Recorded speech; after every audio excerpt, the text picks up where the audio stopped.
Di antara sekian hamba Allah yang masih berkehidupan sampai detik ini, kita yang masih dikaruniai oleh Allah untuk beriman, dan di antara sekian hamba Allah yang mengaku beriman, kita yang masih mendapatkan anugerah dari Allah untuk membuktikan keimanan kita dengan memenuhi panggilan Allah untuk menunaikan ibadah salat Jumat.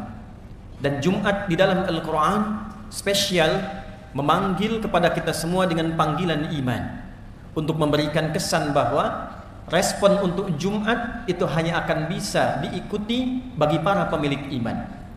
Ditempatkan dengan namanya surah Al-Jumu'ah di ayat yang ke-9 ketika Allah memanggil semua pemilik iman tanpa sekat dengan semua ukurannya. Ya ayyuhalladzina amanu idza nudiya lis-salati min yaumil jumu'ati fas'au ila dzikrillahi wadzarul bai'. Ya disebutkan 361 kali dalam Al-Quran. Di dalam gramatikal bahasa Arab di ilmu nahwu disebutkan linida'il qarib wal mutawassit wal ba'id, untuk memanggil semua objek dari berbagai jarak, baik jarak dekat, menengah ataupun jauh. Karena itu dari 14 huruf nida di dalam bahasa Arab yang digunakan di dalam Al-Quran hanya huruf ya, karena mencakup seluruh maknanya. Ayyuha disebutkan 150 kali dalam Al-Quran. Ayyunya munada berfungsi untuk menguatkan panggilan, haknya tanbih untuk mengingatkan pesan yang kuat. Alladzina disebutkan 1080 kali dalam Al-Quran, mencakup semua tanpa kecuali. Anda punya profesi apapun, apakah Anda pejabat, apakah Anda birokrat, diplomat, pengusaha, rakyat, pedagang. Alladzina amanu, sepanjang punya iman. Apakah iman Anda terasa kuat sehingga dekat dengan Allah? Apakah imannya standar sehingga baru dipanggil datang? Apakah imannya lemah sehingga terkadang khatib baru naik Anda baru tergerak? Allah menyampaikan, ya ayyuhalladzina amanu, hei seluruh pemilik iman, sepanjang Anda masih merasa punya iman, idza nudiya lis-salati min yaumil jumu'ati fas'au ila dzikrillah, maka buktikan keberimananmu kepadaku, kata Allah, dengan ditandai bila telah tiba panggilan untuk menunaikan Jumat, maka segera respon untuk menunjukkan ingatmu kepada Allah Subhanahu wa taala. Hadirin, alhamdulillah, hari ini Jumat 24 Rabiul Akhir 1445 Hijrah, bertepatan dengan 10 November 2023 Masehi. Kita yang terpilih untuk menunaikan Jumat di Masjid Al-Falah ini, semoga Jumat yang kita tunaikan hari ini dijadikan oleh Allah Subhanahu wa taala sebagai Jumat terbaik yang pernah kita tunaikan. Hadirin, setiap insan, terlebih bila ia insan beriman yang menjalani kehidupan di dunia, sudah pasti mendapatkan dan menginginkan harapan hidup yang sukses dan membahagiakan. Bila bekerja, kerjaannya ingin sukses. Bila kembali ke rumah tangganya ingin bahagia. Bila pulang kembali kepada Allah ke akhirat nanti, di dunia ini yang sebentar saja dan sebentar lagi kita akan kembali, juga diharapkan pulangnya sukses dan wafatnya dalam keadaan tenang dan bahagia. Dunia sukses bahagia, akhirat sukses bahagia.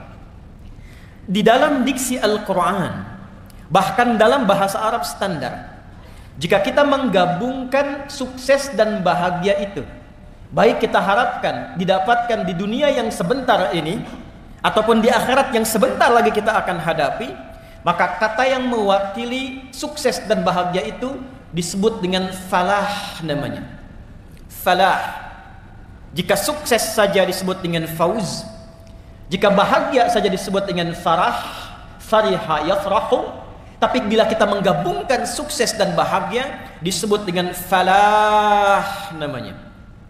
Saking pentingnya harapan sukses dan bahagia ini, dan Allah Maha mengetahui bahwa setiap hambanya menginginkan keduanya, maka diperdengarkan di telinga kita 5 kali dalam setiap 5 pergantian waktu dalam sehari. Baru bangun, sinar matahari membelah kegelapan malam disebut dengan fajar. Waktu rencananya disebut dengan subuh, diperdengarkan di telinga kita. Dalam bahasa Arab telinga disebut dengan udhun, jamaknya disebut dengan azan. Dalam lantunan azan itu diperdengarkan, baru kita bangun dari tidur, hayya 'alal falah. jalani kehidupan di hari ini dengan sukses. Apapun profesimu, harapkan sukses. Bekerja yang sukses. Mencari akhirat, siapkan dengan sukses. Dan hasilkan dari semua kesuksesan itu menjadi nilai-nilai yang membahagiakan dalam kehidupan. Jangan sekedar di kantor sukses, tapi tidak membawa kesuksesan itu menjadi kebahagiaan saat dibawa ke dalam rumah. Sukses, tapi tidak sakinah. Sukses, tapi tidak memberikan ketenangan. Hayya 'alal falah, diingatkan. Bangun menjadi pribadi yang sukses dan bahagia. Sampai ke siang muncul zuhur, terang, jelas, diminta dievaluasi. Sejauh mana keberhasilan, kesuksesan itu bisa diraih. Kalau pekerjaan duniawi, evaluasi. Kalau ibadah ukhrawi, evaluasi. Jangan-jangan dari subuh ke zuhur lupa ingat dengan Allah, lupa berzikir, lupa baca Al-Quran, lupa sedekah. Padahal kita berharap ketika kembali kepada Allah Subhanahu wa ta'ala mendapatkan rahmatnya yang sempurna, berupa jannahnya yang tertinggi. Apa bekal yang telah kita siapkan? Sudah jelaskah capaian kesuksesan kita sampai zuhur, siang yang jelas itu? Maka diperdengarkan kembali di telinga kita, hayya 'alal falah. Sampai hilang kemudian siangnya, muncul ke sorenya, hayya 'alal falah. Hilang sore menjelang ke malamnya, datang maghrib, hayya 'alal falah. Menjelang tidur sebelum istirahat, hayya 'alal falah. Bahkan saat akan mimpi pun akan tidur, kata Allah, jangan biarkan engkau membawa istrimu, membawa dirimu untuk istirahat, kecuali engkau istirahat dalam keadaan yang telah terasa sukses dan membahagiakan. Hayya 'alal falah.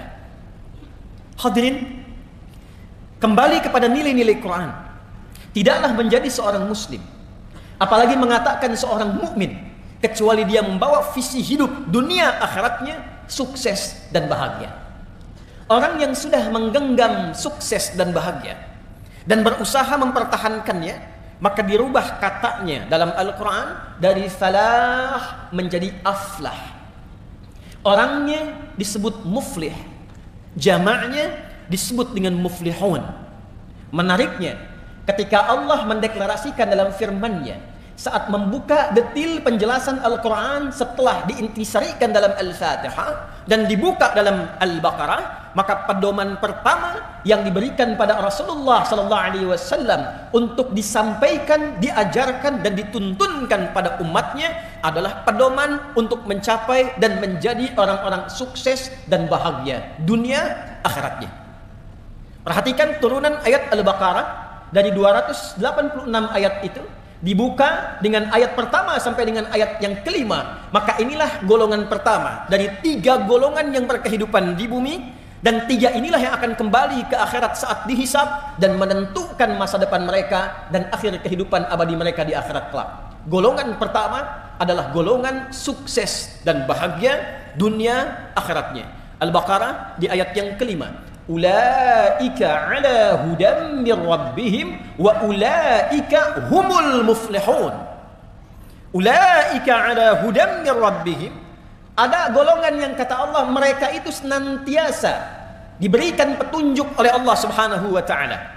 Mau kerja dibimbing oleh Allah sehingga kerjanya nyaman, tenang dan sukses. Bukankah yang punya rezeki Allah? Bukankah yang punya solusi Allah? Ada orang-orang yang ketika baru melangkah untuk bekerja, dia katakan, Rabbi adkhilni mudkhala sidqin. Tanpa nyogok, tanpa nyuap, tanpa harus mencari jalan yang salah. Dibimbing oleh Allah, lancar, sukses, bahagia. Ada orang yang ingin belajar, dia mengerti Allah pemilik pengetahuan. Dia memohon kepada Allah dibukakan akses pengetahuan. Bukankah Allah Al-Alim?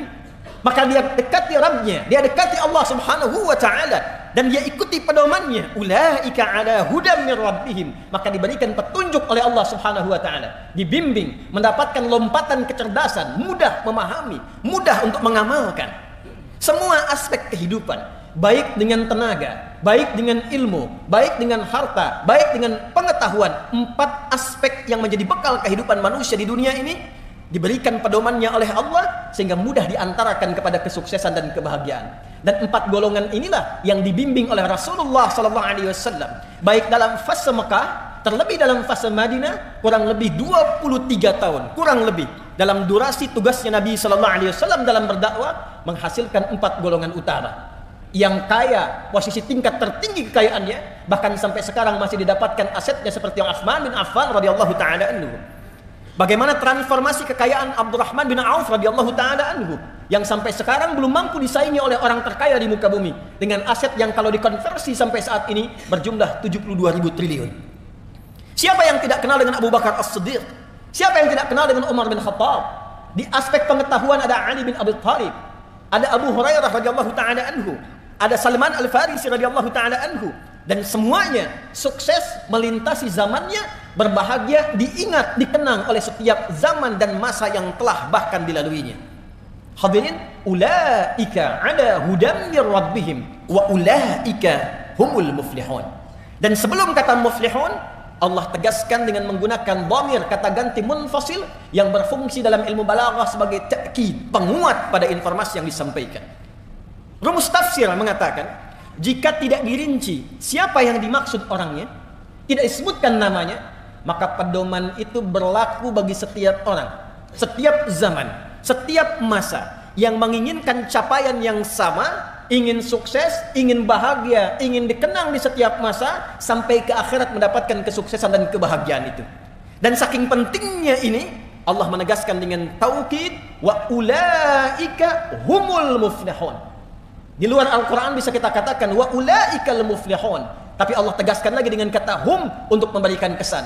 Apakah Anda generasi sekarang menginginkan sukses dan bahagia seperti yang telah mereka raih?